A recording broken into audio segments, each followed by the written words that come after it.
Friends இன்றைக்கி நம்ம வீட்டில் என்ன சமையல்னு பார்த்துடலாங்களா. 3 பீக்கங்காய் இருந்ததுங்க. அந்த பீக்கங்காய் வந்து வணக்கிட்டு அந்த தோலில் வந்து சட்னி செய்ய போகிறோம். தோலை வந்து கடலப்பருப்பு, உளுத்தம்பருப்பு இதெல்லாம் போட்டு நல்லா வணக்கிட்டு சட்னி செஞ்சால் சூப்பராக இருக்குங்க. ஒரு அடுப்பில் பாருங்கள் சட்னிக்கு வணக்கி விட்டுட்ருக்கேன். ஒரு அடுப்பில் வந்து காய் வணங்கிட்டுருக்குங்க. அதுக்கடுத்து நம்ம வந்து ரெடி ஆகிட்ட வேலைக்கு. நேற்று வந்து எடுத்து வச்சிடலாங்க பூ. பாப்பாளுங்க வந்து சுடிதாருக்கு வைக்கக்கூடாதுன்னு சொன்னாலுங்கள, அந்த பூ வந்து இன்றைக்கி வச்சாச்சுங்க. சாரீ கட்டி அரைக்குதாம்மா அந்த பூ நல்லாயிருக்கு அப்படின்னு சொல்லி பாப்பாளுங்க சொல்லிட்டு இருந்தாங்க. நம்ம சாப்பாடு பார்த்துடலாம் வாங்க. பாருங்கள் ஒயிட் ரைஸ் பாப்பாளுங்களுக்கு செஞ்சாச்சு. அதுக்கடுத்து பார்த்தீங்கன்னா பீக்கங்காய் சட்னி. இங்கே பாருங்கள் பீக்கங்காயில் சட்னி ஆட்டணும்ல, நல்லா இந்த மாதிரி கெட்டியாக சாப்பாட்டுக்கு சாப்பிட்றதுக்கு பீக்கங்காய் சட்னி. பீக்கங்காய் வணக்கினது பாருங்கள்.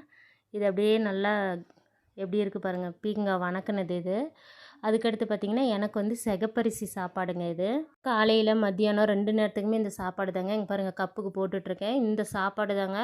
இது வந்து பார்த்திங்கன்னா நம்ம மற்ற சாப்பாடு மாதிரி அதிகமாகலாம் சாப்பிட முடியாதுங்க. கம்மியாக தான் சாப்பிட முடியும். பாருங்கள் நான் செஞ்சதே அந்த ஒரு வடிகட்டியில் தான். அதில் பார்த்திங்க கப்புக்கு போட்டு வச்சுட்டு நான் சாப்பிட்றதுக்காகவும் கொஞ்சம் போட்டு எடுத்துக்கிட்டேன்.